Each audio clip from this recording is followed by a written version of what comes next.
Let's get started. So, hopefully you all are doing well. So today we're going to talk about styling. So making our React apps actually look decent, not just the black and white wall of text, hopefully. So we'll talk about a few different things from the styling side. We'll try not to be duplicative with the materials you have to read. So this will hopefully all be in addition and new information if you already read through that. And then, as usual, we'll try to spend a good amount of time, if not most of the time, just actually trying to put this into practice in the context of our React blog that we've been working on. And of course, if you have questions, please just raise them. We'll tackle them as well. All right, so I'm going to split this into like a couple parts. The first is just from all of my experience working with building React apps, but also a little bit on design work. Just my like very high level 2 cents on just how to think about visuals and design, like on a very simple level. And then I'll also get into some additional resources that I think are very helpful when thinking about this stuff. So to be honest, like when we think about like how do you make something look nice, like a website or an app, to me it comes down to like there's like two basic building blocks to think about, right? There's color and then there's the typography. And if you can nail or feel good about those two things, in a lot of cases, like you will have a application that you feel really good about overall, just from getting these two foundations locked in. So here I've given some like high level thoughts on how to think about these things, right? So I think in general, the overall message I would give is a lot of times less is more. So for example, for colors, like you should have a consistent color palette, but you probably don't need more than to think about like 3 to 4 colors maximum. And most of the time you're only using probably one or two of those colors at a time, right? So for example, a primary color, a secondary color, some sort of like very sparingly used accent color, or some sort of like neutral background color, and some sort of like neutral text color, and like you're good, right? And then similar with typography, right? Like most of the time, you probably only need one font. Maybe in certain situations, you might choose to use a second font somewhere, but most of the time, like keep it simple. I would say like should go with one font. For styling of the typography, the main thing I would say is hopefully you all have been some experience with CSS before. So as you all probably know, you can set font sizes, right, based off of pixels. I would recommend you avoid pixels actually for sizing your text and instead use units like rem or em. So for context, if you haven't heard of these before, these are units which are relative to the default font size of your application. So normally, default font size is 16 pixels, which is like that's the size of paragraph text. So if it was 16 pixels, for example, then one rem would be 16 pixels, two rem would be 32 pixels. So it's like essentially relative to that base size. So this is generally best practice. One, because it just makes things easier to keep track of. Two, if tomorrow you want to like change your font sizes, you only have to worry about changing the base font size and the rest of them will sort of like automatically flow from that. And then third, it's also really good because if maybe someone has their computer set up to increase the font size because they have some sort of like vision impairment, all of these units will automatically scale again with any sort of like system default they have from accessibility perspective. So that's like what you should be using. And I think the final thing I would say, similar to that, is I would think about building a typography system in your applications, right? So give like the simplest example of one, which I think like works in like 80% of cases, which is you sort of have some preset configuration for your paragraphs, something for like a big header, a heading one, an H1, and something for maybe a heading two. And in most cases, you can get away with just thinking about those three types of fonts. Of course, there's going to be one-off situations where you need to do things, but this should cover sort of like 80% of things that you would care about. Now, the one thing I would call out here is you might notice just in the example I gave here in the bottom right, you should think about fonts in terms of font size and font weight, right? So just to font size being like how big is it, and then font weight being how heavy is it, right? So is it like normal? Is it bold, semi-bold, medium, extra bold, whatever, right? So I give some combinations here that are pretty good. A general rule of thumb is having a scale. So you'll notice, for example, 16 is the paragraph size. To get the next element, the heading two, I multiplied it in this case by the golden ratio, which is like 1.6-ish, and then rounded to the nearest sort of like four, which gave me 24. And then to get to the heading one size, I again multiplied it by 1.6 and then rounded it to the nearest like number divisible by four to get the 42 pixels. So that's another way. You don't have to use 1.6. 1.6 is pretty natural and it's used quite a bit, but just to get you into the thinking of like best practices when it comes to all this stuff. We will see all of this in action very shortly, but just wanted to put this all out there on a page so you can also come back and reference this later on. Questions on color and typography principles before we talk about just some other resources I would point you towards to think about these things.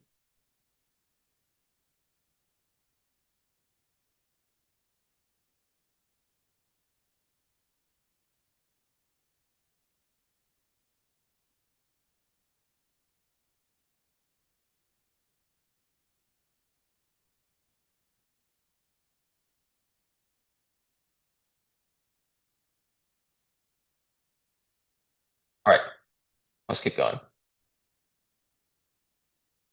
So there's a lot of different elements when it comes to design. We talked about two of them, typography, colors. There's a bunch of other stuff. Icons, so iconography, multimedia, photos, videos, right? So I've just listed here a bunch of resources which I like using myself personally for all these different things. So again, I wanted to put this in one place that you can reference as well later on, that you can take a look at this. The maybe a couple of things I will call out. So the first is you'll notice for videos and photos, I've added a resource which is actually like a repository, like Unsplash for photos and Pexels for videos. And I've also just added generative AI, right? Like nowadays, if you all been keeping up, like the image generation and video generation models have gotten pretty scarily good. So those are actually great options for creating stock content, stock photos for whatever you might care about. So, one of those emerging options, which actually is not a bad thing to take a look at depending on what you exactly are looking for. Second thing is you'll be surprised how often people, when they think about design, it's really about just like doing a bunch of research and getting inspiration from a bunch of different things, and then taking this piece from this website and this other piece from this mobile app and this other piece from some ad campaign they saw somewhere, just like pulling those all different pieces together in one. So a big part of this, like if you want to go deep in this, is just like looking at and scrolling through just like utter inspiration, right? So I've listed some of these kind of like general inspiration sites, which I tend to use quite a bit. So feel free to use those as well as you're thinking about these things and if you want to go deeper on this stuff. Questions on these resources? Obviously, I'm not going to go through all these right now, but we'll look at a couple of these when we do some live coding, but you all can feel free to take a look at this and reference this later as well.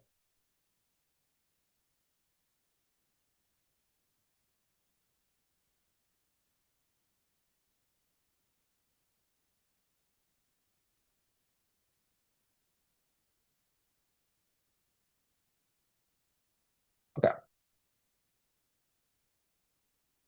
Okay. I realize there's a lot of lists here today, but I promise you, I think this should be the last one. So, so those are like general design resources that we talked about. I also want to touch on, or at least put in front of you, a list of like other React specific things, which are not explicitly covered in this class, but which if you're serious about kind of pursuing this, like you should become familiar with all these things on this page because these are very quickly either already the standard in the industry or like gonna become the standard very quickly. So things that you should be aware of, at least that I wanted to at least say out loud so you've heard it. And then again, happy to go deeper into these separately. And then also like there's lots of stuff online that you all can look at for these. I'll just quickly touch on them. So Tailwind CSS is like the biggest one I would say on this page, which is a very different approach to applying CSS styles to HTML in general. It is like personally, I use this. This is how I write my CSS. I don't use CSS modules. I don't use style. I don't use any of the other stuff. I use this, and most people nowadays are using this.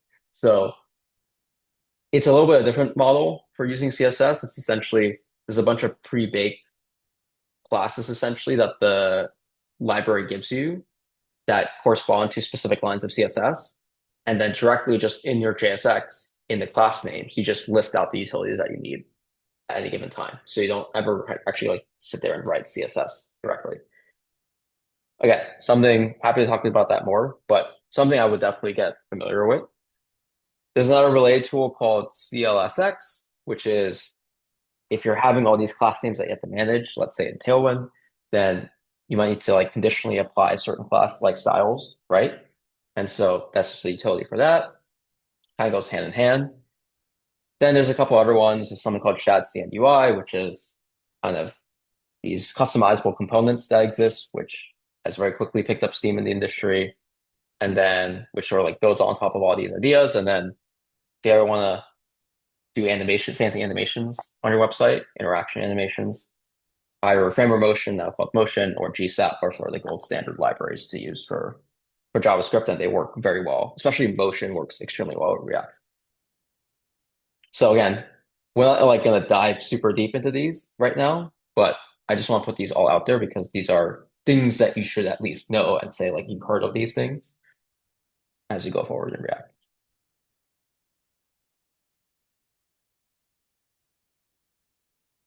Okay, questions on any of this before I think we just jump into some coding.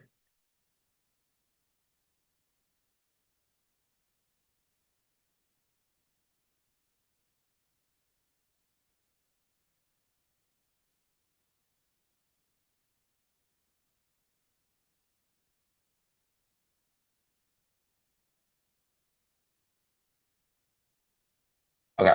Ah, and there's one more thing I want to talk about, which is also very important. So you probably might want to use a some sort of multimedia asset, right? An image or video on the site. Images and videos are by far the most heavy assets that you can put on the website.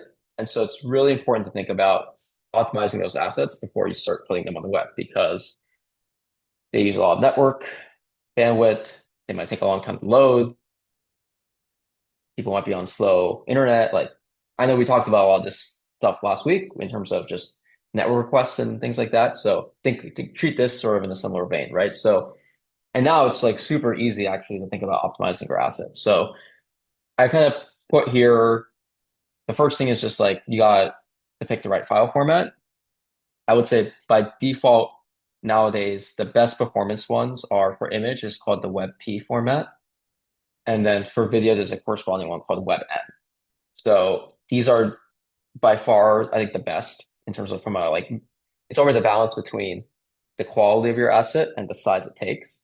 And so these like WebP and WebM frameworks have like really, I think, the best struck that balance. So when possible, we recommend kind of using those formats over other ones. If you're not able to use those for a reason, which you should be able to because you can convert any image or video to these, the kind of legacy file formats, there's JPEG and there's PNG. JPEG is more efficient than PNG because it doesn't support transparency. So if you need transparency, then you would have to go with PNG. But if you don't need the transparency in the background, then like do JPEG because it's significantly more space efficient. And then for icons where possible, like use SVGs because they're not images anymore, they're vectors. And so they will scale perfectly to any size, right? So they won't become like grainy and stuff. So again, pulling this out for you all to be aware of because this is also a really important part. And in terms of tooling, one tool for images specifically, which I really like, is called Swoosh. And I put a screenshot here on the right, and I've also linked the application here. It's like a really easy way to just like, if you have an image, just drop the image into the tool.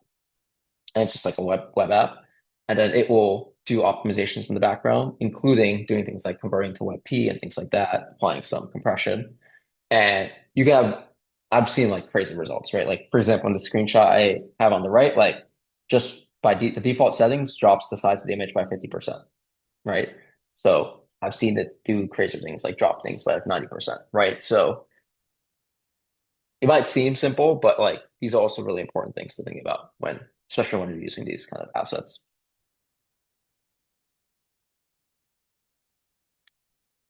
Questions on that before we actually jump into now coding?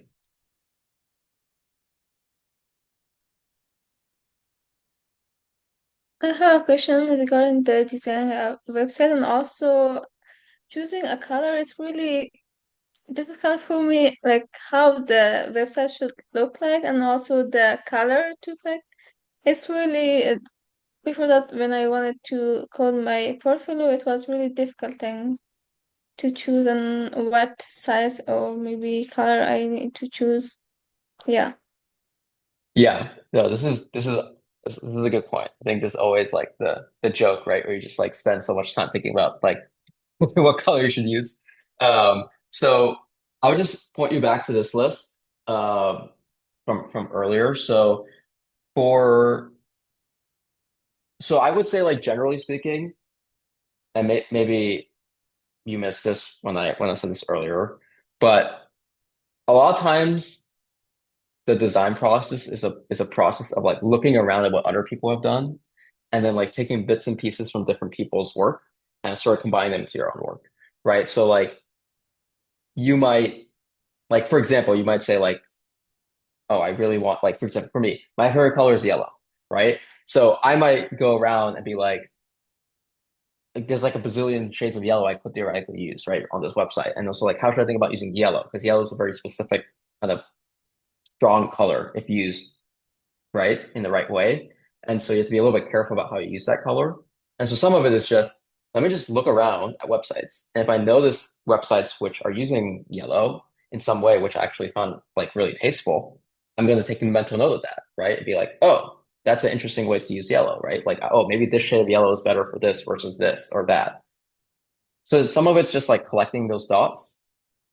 Another good way is some of these tools. Like, so for, I listed here under the colors tool.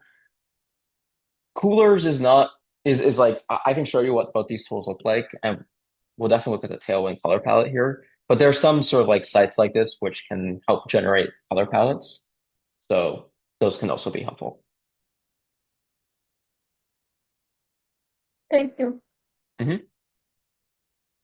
Yeah, I think the other thing I would just say about color, which might sound really simplistic, but you'd be surprised how frequently this rule gets broken, is if you have two things on top of each other, they're different colors, especially like text on top of, an image or text on top of some background, like make sure you can read the text. You might, even in your experience, you probably have seen so many instances of like there's some text on top of an image, but like you can't read the text anymore because of the image. So again, very simple things like that to also consider when thinking about things like color. So yeah, I would say that's the main thing. There's no like when it comes to all this stuff, there's no like quote unquote right answer, right? I think this is like part of the more creative parts of like building things, right? It's like you have flexibility based on sort of like what you really like and also like what sort of like environment or like emotional impression you're trying to make on users.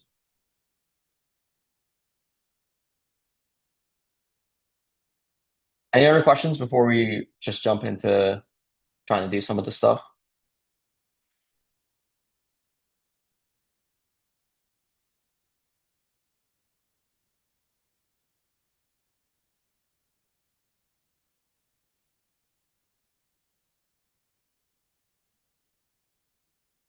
All right.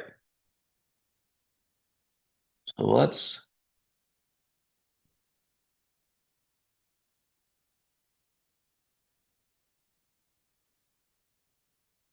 okay. So I have here pulled up. our lovely React blog that we took a break from last week, but we're coming back to it. And I'm just kind of gonna go through the process of like, hey, if this was something well, we are actually building this, like how would I think about design, styling, and also just from a development perspective, how I think about structuring all of this out in code in the kind of most flexible way possible. So I have a list of things that we'll try to do here. So the first thing is actually something called a CSS reset. Does anyone want to take a guess at what a CSS reset does? Or maybe you've heard about this.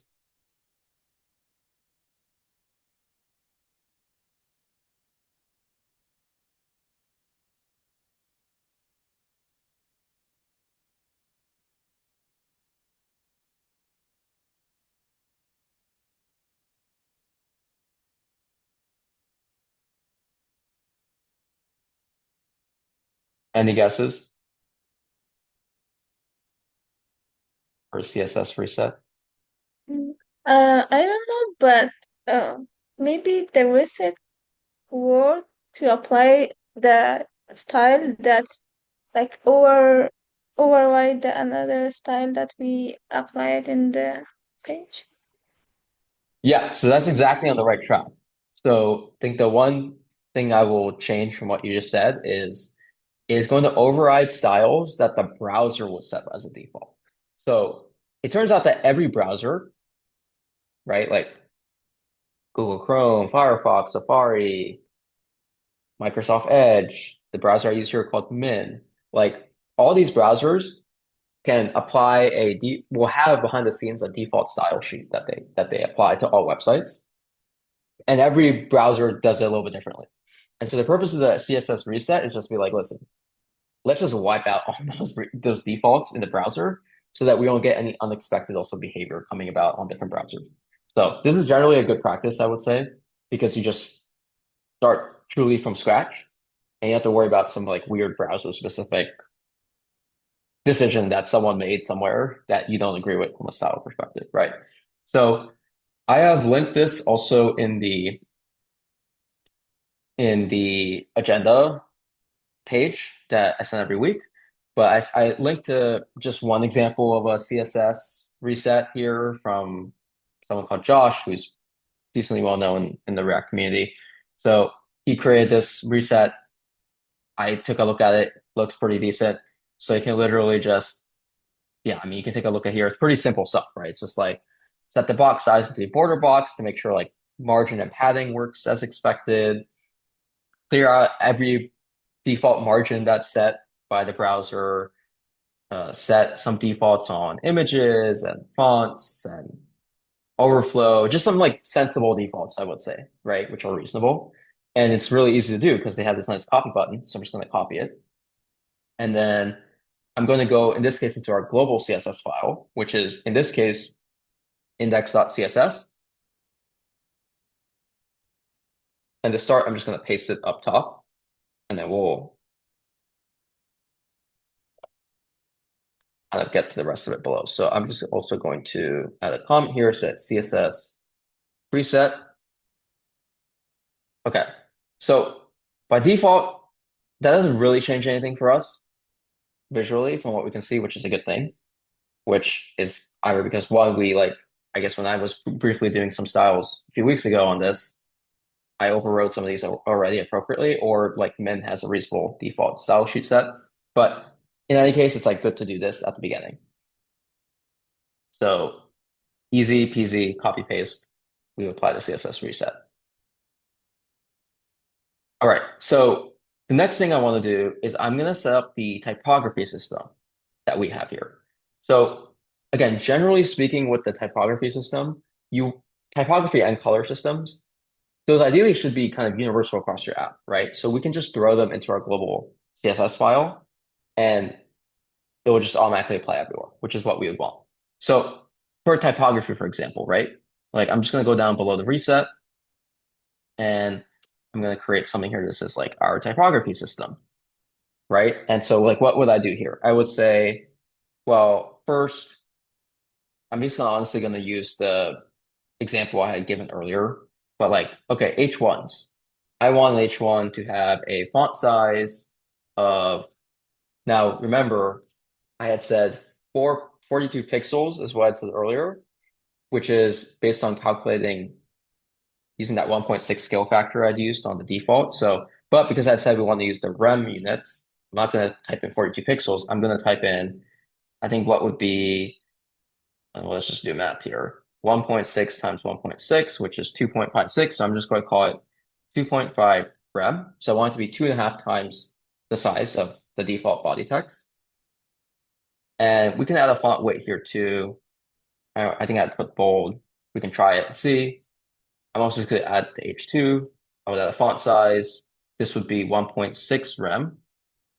Font weight. Again, there's like, no, it's not rocket. This is not like a science, right? This is very much an art. And then on the P tag, I mean, we don't need to type this, but just to be very explicit, this will be just the base font size, and then font weight should be normal weight 400.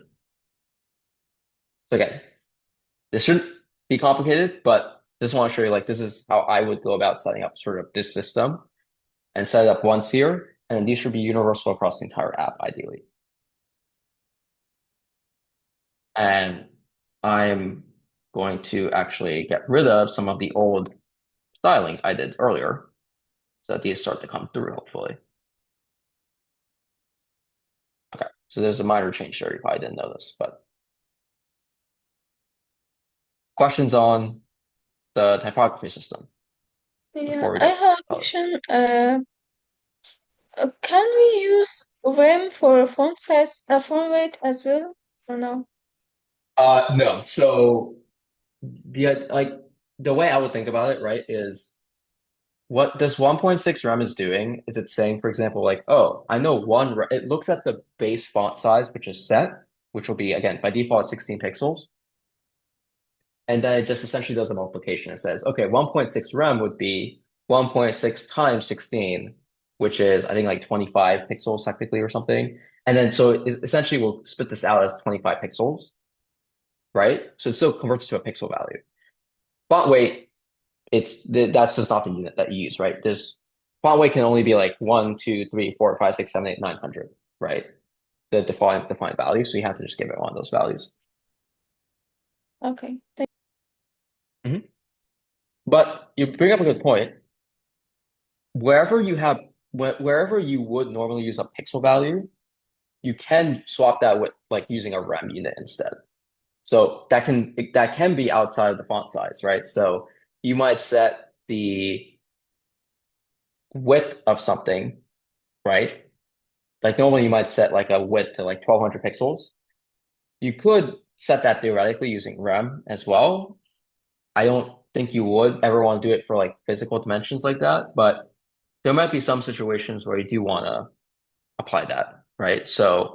Uh, so theoretically, wherever there's a pixel value you normally would use, you can use rem. Otherwise, you can't. Otherwise, you have to use kind of whatever the values are that are required. Hmm.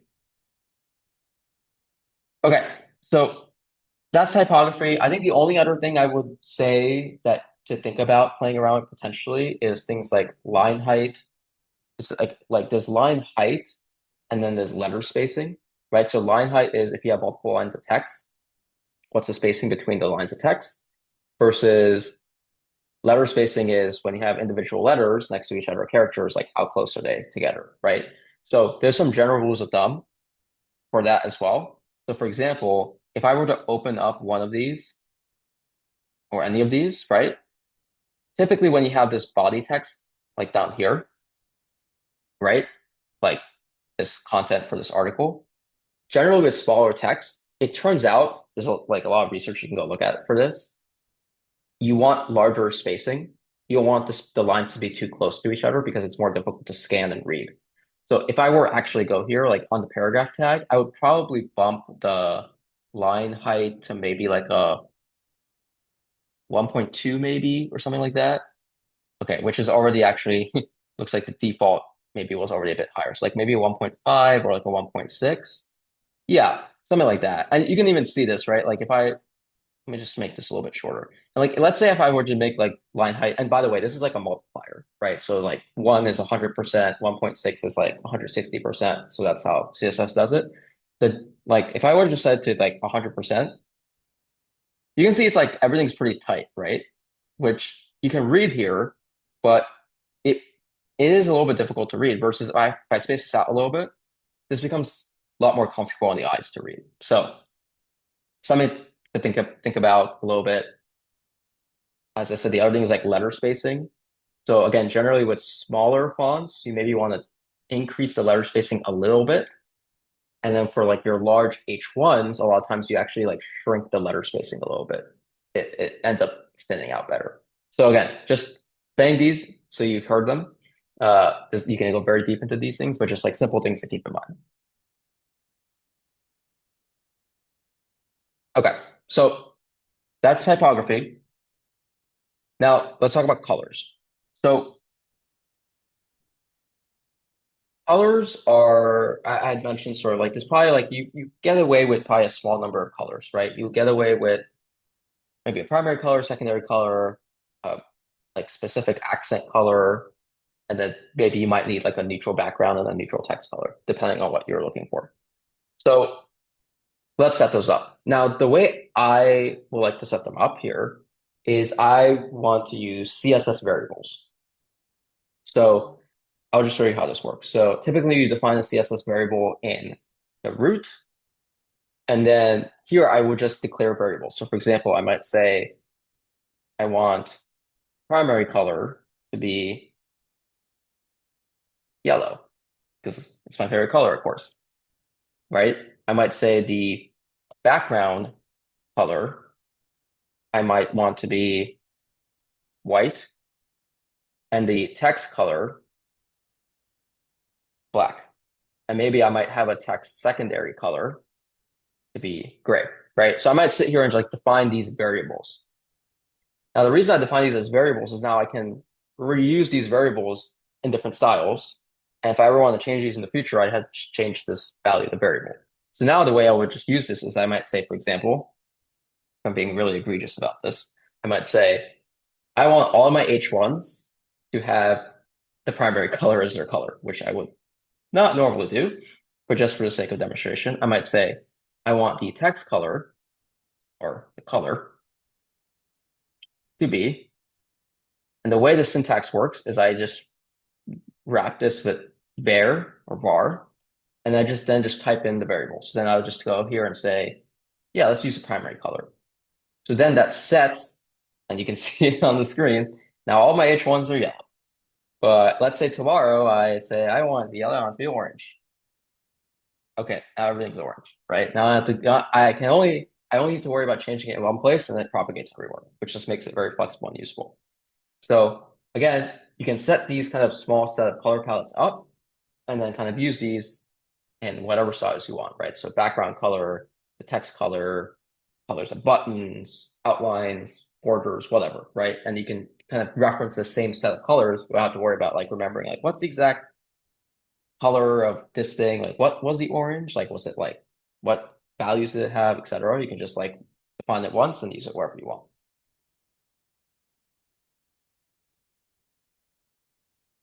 Questions on the setup before I show a couple of different ways to think, like tools to use for color.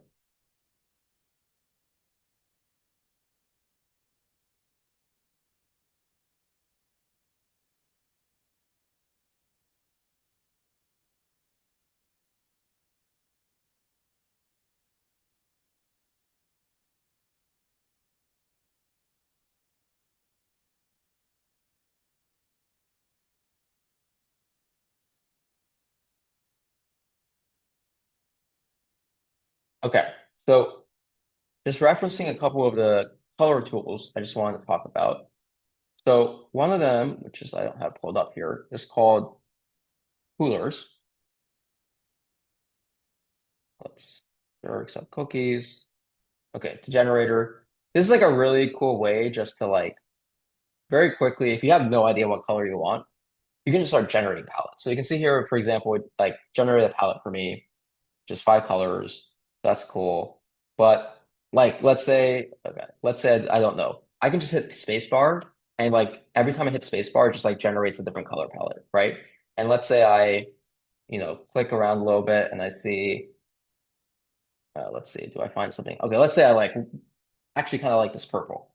So I can lock this purple and then I can keep generating around it different combinations, right? So it's like a really quick way, like you really are don't have a sense for what you want to do, like you can just like kind of use this, right? So, and you know what? Actually, like I'm looking at these colors and I feel like these are some decent options. Maybe not these left two, but I'm looking at these right three specifically. Another really cool tool is, so I mentioned kind of this the framework Tailwind CSS, right?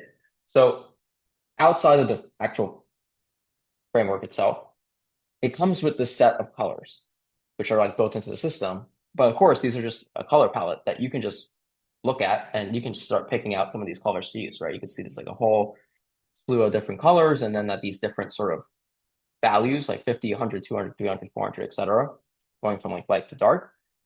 So I've also found this to be like a really good just reference to be like, I just need a yellow. Okay, like let me pick one of these yellows, maybe probably towards the middle, for example, right? So another kind of good tool and way to find quickly some color options for what you might need to do.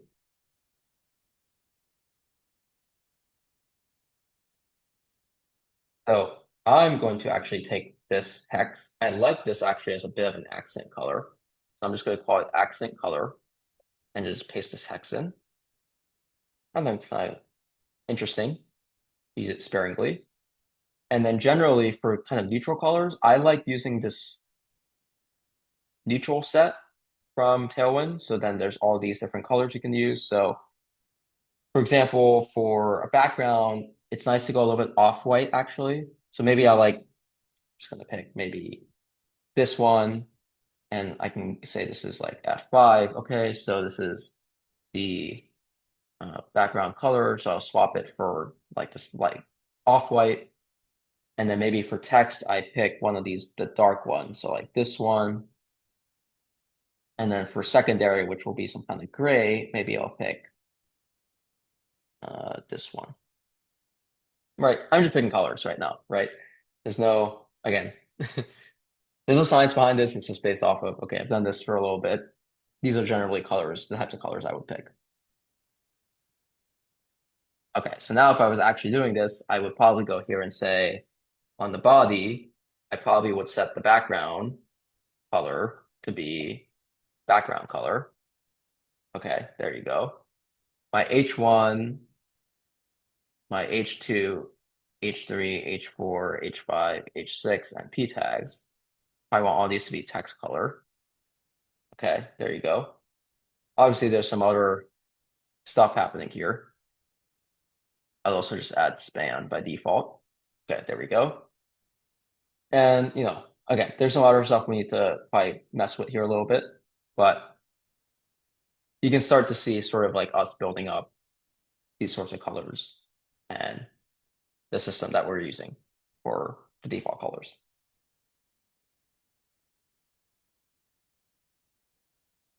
So just like really quickly, something else I might do is I might say,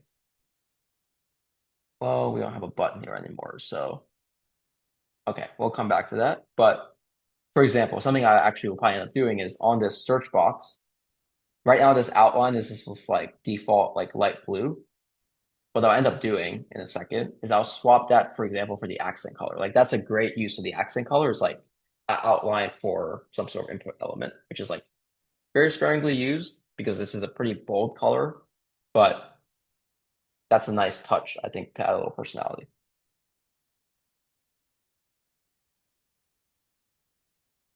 Okay, questions on setting up this color system.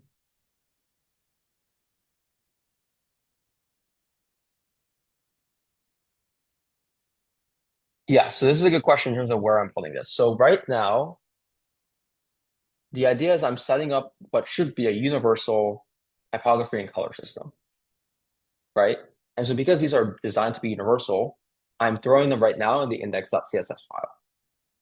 But you're totally right in terms of in a second here, as we'll want to style maybe specific components, we'll do those in isolation using things like CSS modules for kind of the curriculum in this class. That's not how I would actually do it in reality, but we'll use CSS modules here for styling individual components.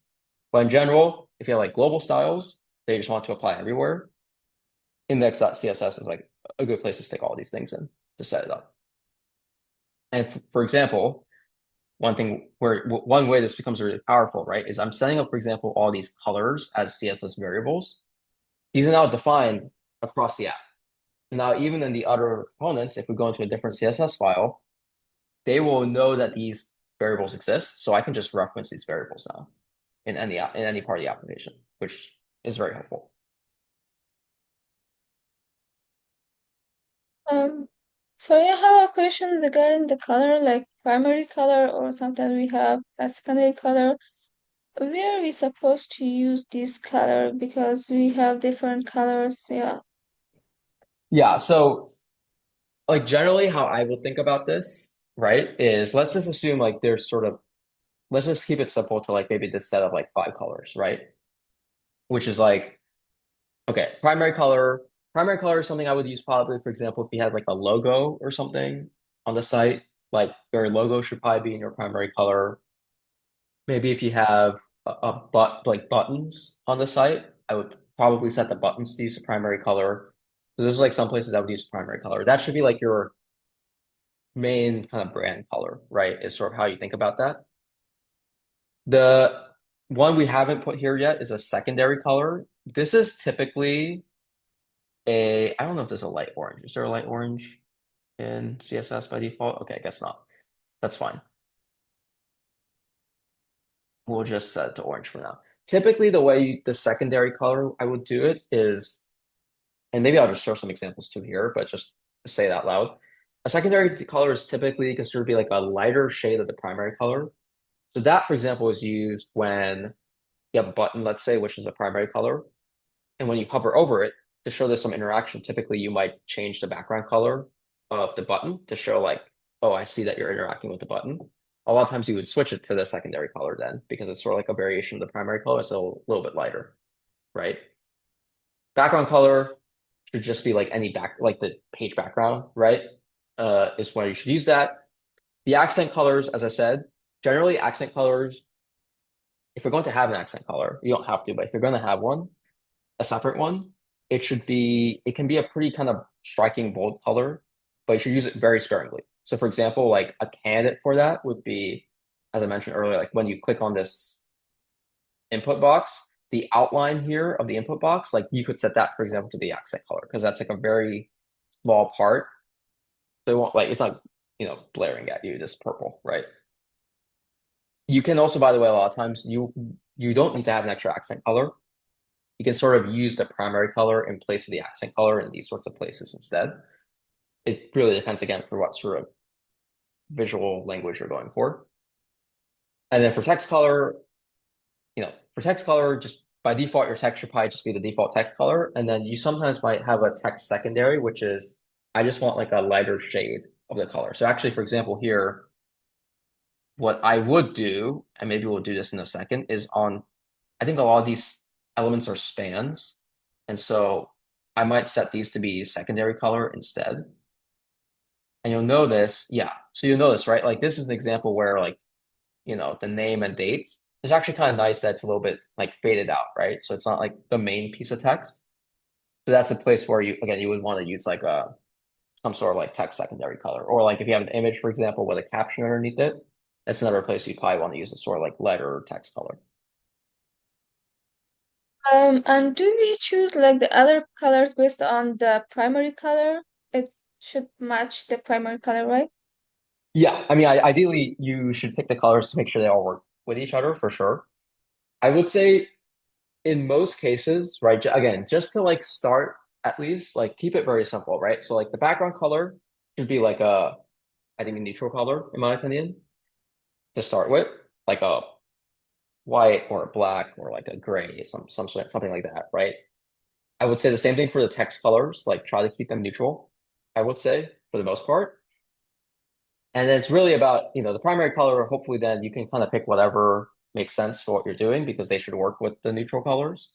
And then, as we talked about, like secondary colors should be connected to the primary color, and then the accent color which is maybe what you're getting at, especially is like that should still work with whatever your primary color is, just visually speaking. It should be like it shouldn't look like really ugly or something next to it. So yes, all of these should be working together for sure. Yeah. Oh, Mhm. sorry, one last question regarding the Yeah. color. Sorry about that. Um, Sometimes I just noticed like a health like website, I think they use green color, or some places they especially use their specific colors like blue or green. Is there any like suggestion for if we wanted to make our portfolio or educational website or something like that, we need to use a specific color for that? Yeah, I mean, I would say I would actually what I would say is generally speaking, the biggest thing that you end up seeing that's problematic is when people use color too much, actually. So I think a lot of times people end up just deciding like, I have this awesome blue color, but like I just like use it everywhere.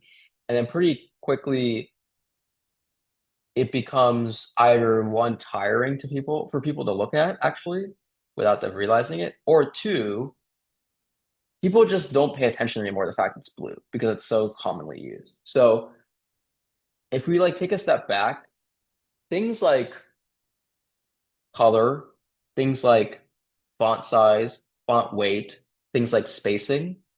The purpose of all these things is really to give structure to your site, right? So it's easier for people to know, hey, this thing is really important. I should pay attention to it because it's this like bright orange and it's bold, right? It stands out. And therefore I know I need to pay attention to that.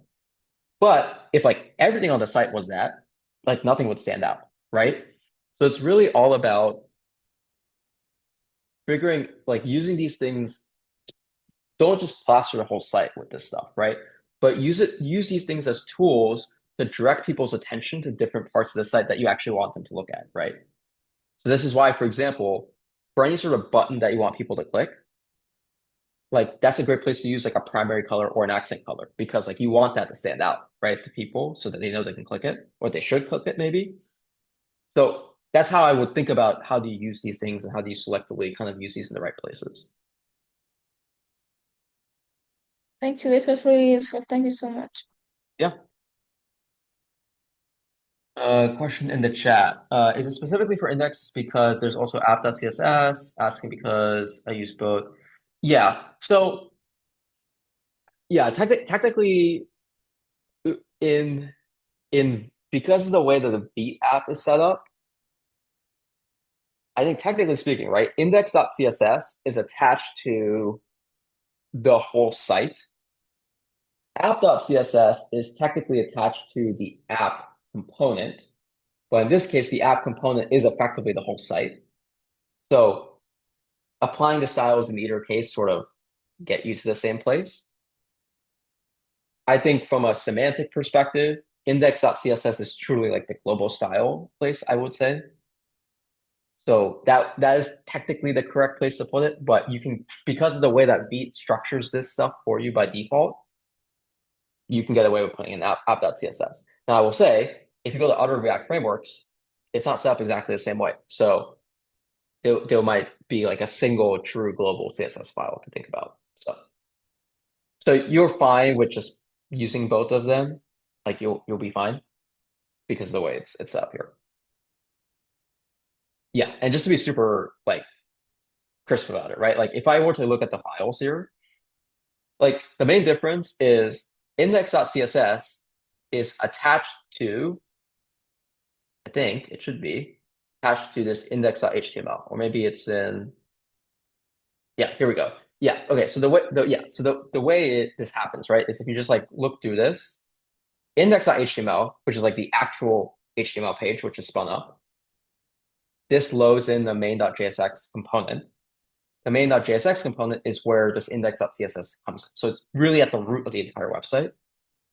And then technically app.css is applied at this app component layer, which again, in this case is like the same thing, right? Effectively. So it all comes down to just like how this is specifically laid out and structured.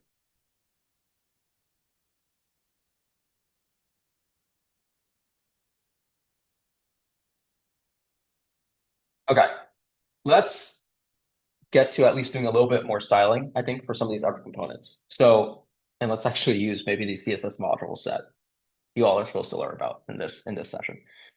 So let's go into one of these components. So for example, I think the article list is a great example use case for this. So in article list, right, if you remember, which is kind of this set of articles that we have here, right? Now, in some way, we want to style each of these article cards, let's call them, right? That we have these article card components. So right now, you'll notice the way I've done it is I've set a class name of article, and just like using just regular old CSS rules, I have this class name of article, and then in my app.css file, I have listed some styles here for article, right? So like here's the whole component, then for all the H1s inside of there, use this. For the spans, use this. For paragraph. So then have all these styles, right? And you can do this, but one thing is then your app.css file will get like very bloated very quickly with all these styles. So this is where things like CSS modules come in, where I can split up the styles for each component into its separate file. So let's do that. So inside the components folder, I'll create a new file. I'll call it article list.module.css. And then inside of this, I can put in what I care about. So I'm just gonna go here. I'm actually just gonna copy all of this. I'm gonna cut it, move it here, model.css. Okay, now you'll notice that these styles got messed up here. That's totally fine. So to fix that, I'm gonna go into the JSX. I'm gonna import the styles. So I'll say import styles from article list.module.css. Okay. And then I can use these styles. So then I have to come down here, let's say the article card. And instead of the class name being article, I have to set the style to be article, to be styles dot. In this case, I called it article. If you remember here, I still just use this class name essentially. And that becomes a prop, which I can pull into from this styles object. Now, if I save this, okay, there's an error.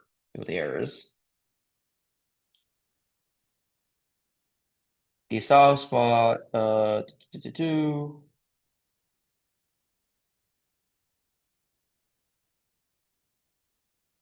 Ah, okay, it is possible.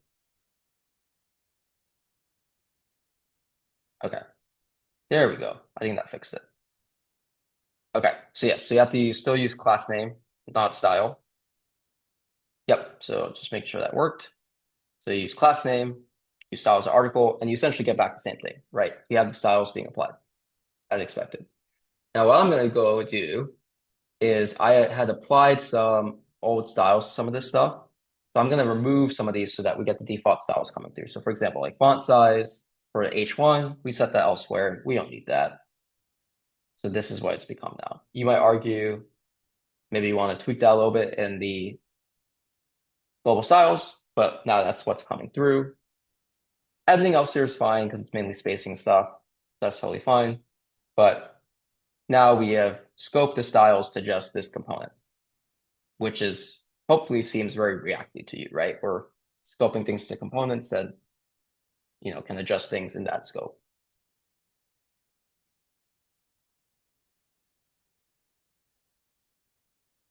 Questions on that?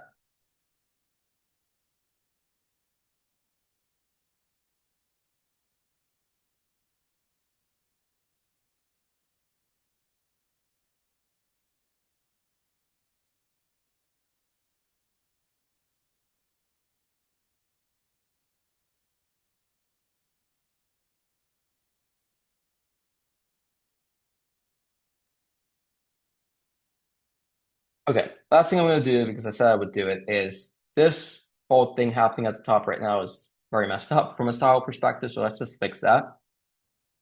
So that I believe exists in the app.jsx file, if I remember correctly. Yes. Okay. So in this form. Cool. So I'm going to go into, okay, it's inside this form. So I'm just going to, for now, be a bit lazy about it, go into app.css and say inside the form component, I'm going to apply some styles. So specifically, I want to make sure that the label is using the correct color. So say color should be using the text color. Okay, so now these are, you can actually see these labels now. And then, for example, I might say on the select element, and just both, well, let's first do the input element. I might say, for example, I want the outline first to be none, just to see how that looks like. And you'll notice now when I click, that blue outline went away. But this could be where I could say I want it to be the accent color that I was talking about earlier. And so now I think I need this to be outline color. There we go. It's a little bit difficult to see because I'm going to set the background here to be the background color. Okay, now we can see it, right? So, and now you can start to see actually here like the default styles that play like there's this weird box. If I click on it, you can see now it's that purple that we brought in, right? So again, the nice thing is I defined the accent color once in the global styles. Now I'm in this different style sheet and I can still get access to that variable here, right? We'll have to remember the specific color that was used. So hopefully this starts to give you a sense for how you think about building out your style systems and how do you use these kind of ideas of different components and scoping the styles to those components as well. Questions on that? Because I know we're at time.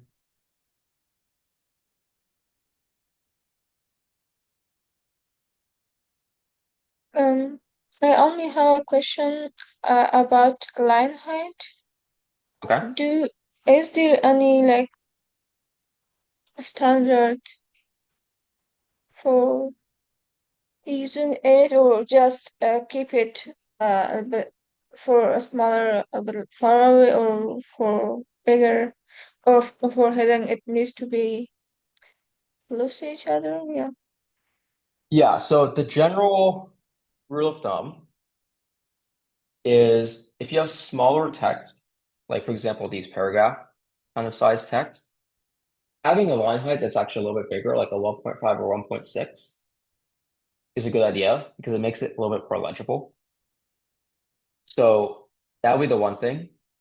And then sometimes they would actually then what you would say is as you actually end up going towards larger font sizes, you should decrease the line height. Because remember, the line height is relative, right? So like 1.60 means 160%. So, and it's all relative to the font size.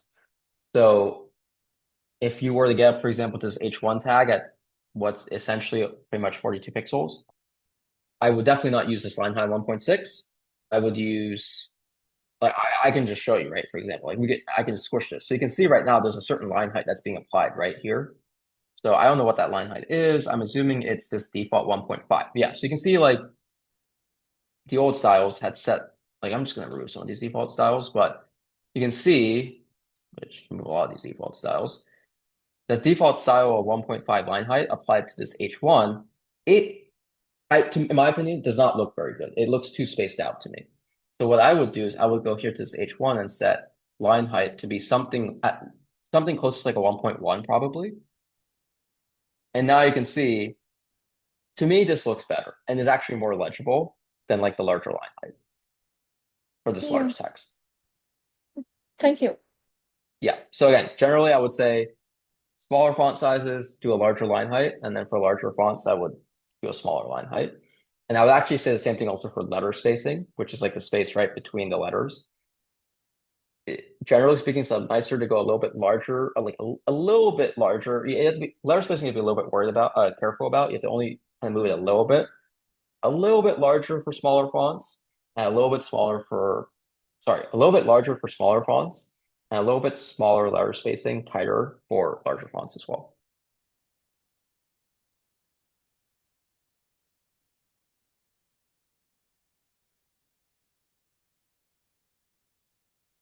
Great. Yeah, I know we're at time, so officially the end of the session. But if you have any other questions, I'll stick around for a few more minutes if you want to ask anything at all.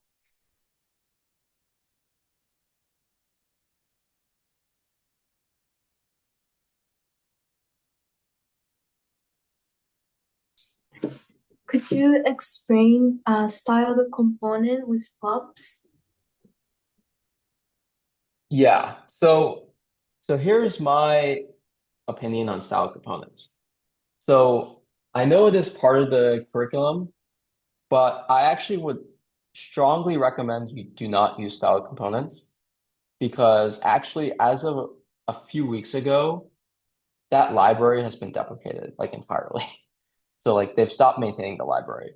So like for the sake of the class, like it's not a bad thing to kind of at least get a sense for like how style components work, like the structure that they use. It uses this idea of something called CSS and JS, which is kind of more higher level paradigm, which is like interesting to become aware of.